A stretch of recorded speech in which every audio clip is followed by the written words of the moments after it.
Hi, my name is Derek. I'm a solution architect with Micro Focus. Today we'll take a look at the endless possibility of the Micro Focus Data Center Automation X custom control capability. Micro Focus DCAX, as we call it, is a compliance framework. We can use it to perform any kind of scan or remediation actions across OS, DB, and middleware. Here I will show you some custom scan and remediation controls for Oracle. It's important to note, however, that although remediation is possible, it's not required. Controls contain both scan and remediation actions, but jobs are performed separately for each depending on your own desired process. So immediately after logging in, what we see here is the compliance dashboard. This is giving us information about the compliance status of all of our OS, database, and middleware across the entire infrastructure. And I see here in the center section, resource compliance by benchmark. Benchmark is simply something we're measuring against to determine compliance or non-compliance. I see here we have CIS Oracle Database 12. So this is an out-of-the-box policy for CIS Oracle with both scan and remediation actions. But the focus of today's presentation is not what's out of the box, but what's possible with our custom controls. Now, if I change this selection here in this drop-down to Oracle Custom Compliance, we're going to see resources that are compliant or non-compliant based on my custom compliance benchmark. And a resource in DCAX could be an OS, a database, or a middleware. They're all treated individually as their own resource type. And I can see here that I've got a resource that's non-compliant with my custom compliance policy. But what do I mean when I say custom compliance? Before we drill in here and look at that, I want to show you exactly what that means. So if I go over here to author, this is where the content author would go to create and modify controls and benchmarks, basically things to test and remediate against. And if I go look at benchmarks here, I can see my custom benchmark that I made called Oracle Custom Compliance. And if I open up my benchmark, I see that it's got two major requirements. It's got DB compliance and patch compliance. So if I look at the DB compliance, you'll see here that I've got two rules, audit log files and active sessions. If I look at audit log files, I can see this control here is actually looking for a log file, and it's trying to detect unencrypted passwords in the log file. I can drill further into the control, and we can see that it's got an evaluation and a remediation script. So a custom control is made of both. And if I look at the evaluation script, I'm using some Python to look at a log file and detect unencrypted passwords. And for remediation, if I detect an unencrypted password, I'm going to replace that password with a string of asterisks to obfuscate it. So that's one custom control that I made. If I go back to DB compliance, I also see I have one called active sessions. Now, active sessions, I took one of our out-of-the-box controls and customized the query. So this is going to run a SQL query to look for the number of active sessions allowed per user in an Oracle profile. And in this particular case, it's looking for an expected value of 8. So if it finds any other value than 8, it'll trigger it non-compliant. And if we choose to run remediation, it'll run a SQL query that will alter the profile and set it to the desired number of sessions of 8. Going back to the custom compliance benchmark here, I also see I have what's called patch compliance. So if I drill into that, I'll see I've got two rules, ensure patch level and ensure correct version. We'll take a look at ensure patch level first. And for ensure patch level, we actually have a custom control that I made that's got, again, both evaluation and a remediation script. For evaluation, it's going to check the patch level of Oracle, and it's looking for this particular patch level. Now, we could dynamically change this value without modifying the script. So these script parameters are passed, loaded with dynamic information each time that the benchmark is associated. If I go back here, I can look at remediation script, and I can see that if it's not at the correct patch level, we're going to use another capability in the Data Center Automation Suite called Database and Middleware Automation Ultimate to trigger remediation, to patch it to the appropriate level. So that's what that one looks like. Now, if I go back here to patch compliance, I have another one called ensure correct version. And this is an out-of-the-box control that I customized to make sure that I'm running this version of Oracle software or Oracle database. So those are my custom controls that I used. Now, let's go back to the dashboard. So we just saw what makes up the custom compliance benchmark. So if we go back here and we say Oracle Custom Compliance, we'll see now which resources are non-compliant. And I can drill in, and I see here, we should see our Oracle database. There it is, MS5. It's non-compliant with our custom Oracle policy.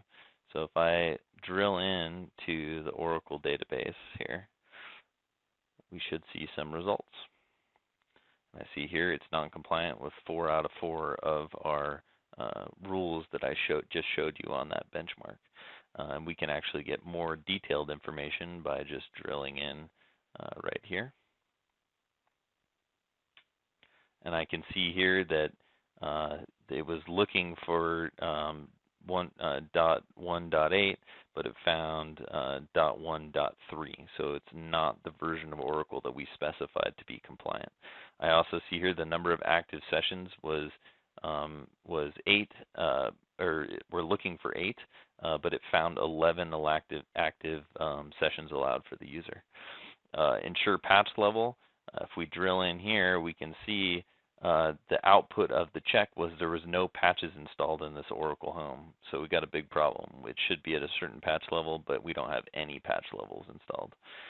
So we've got some things we need to fix. But with DCAX, we could just alert on this, send service management tickets, send an email, for instance, but we can also choose to remediate it. We can do this manually, like I'm going to do right now, or it can be scheduled through our service level objectives and maintenance windows. But for this demo today, I'm going to go ahead and run a remediation. We're going to bring this resource back into compliance.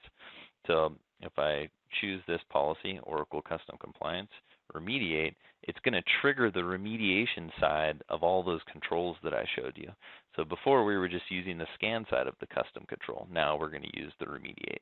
So it's kicking off a job, and we can see in the embedded orchestrator that we should have a job running. So this orchestrator is fully embedded, and we're running our remediation job on the resource. So it's going to run a scan, determine that it's non-compliant, and then it's going to trigger more remediation action.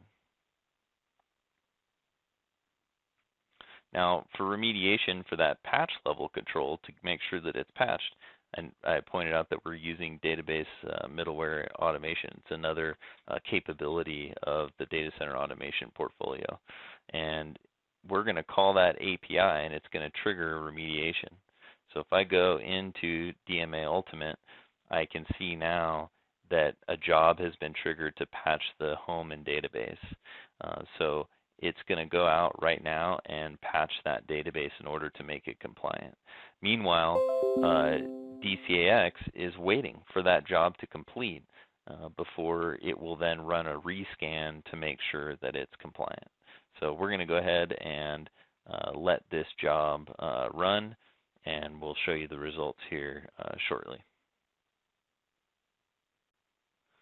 So it looks like the job is completed and the resource is now compliant, and we can verify if we go into DMA Ultimate here, we can see that it was successful and that the home and database was patched. So we can drill in here to the job that was run to remediate it, and we can see exactly what the results were of that job. So if I look at it here, it's showing that it's compliant. If we look at active sessions, it ran the query and it rechecked it, and it's now 8 sessions allowed. It was found 11 before. We can go back. Let's take a look at the rest of these. And let's look at the one for ensuring the patch level. So if I drill into this, I can see here that it triggered the API, and it updated it and reran a scan and found the correct version of Oracle. And we can verify that with that other control I showed you here in a second, called ensure correct version. And we can now see that it's at .1.8. So that's what it's supposed to be. So this database resource is now fully compliant with our custom control policies.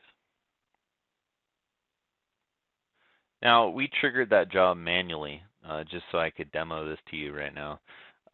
But in DCAX, we set service level objectives at the policy and we create maintenance windows. So this particular Oracle database is part of a group that has a maintenance window set to scan weekly on Sundays. So to show you what happens behind the scenes, I'll go take a look at the jobs. So once we have a service level objective set and we have a maintenance window set, DCAX actually figures out the scheduling behind the scenes. And I can show you how that works here. If I filter my jobs to scheduled jobs, we should see all of the jobs that DCAX has automatically scheduled. So I didn't pick these times to schedule. This isn't a static schedule. I simply gave it a service level objective saying I need to scan every week, and I gave it a maintenance window, availability for a scan every week. And DCAX took workload, criticality, and some other factors into consideration and automatically generated the schedule. So these are all the resources that will get scheduled as part of the automated scheduling, what we call the intelligent scheduler. So that's it. If I go back to the dashboard, we go to the compliance dashboard, and we now we go look at our custom Oracle compliance. We should see that we now have 2 resources that are compliant with our Oracle custom controls. So thanks for watching.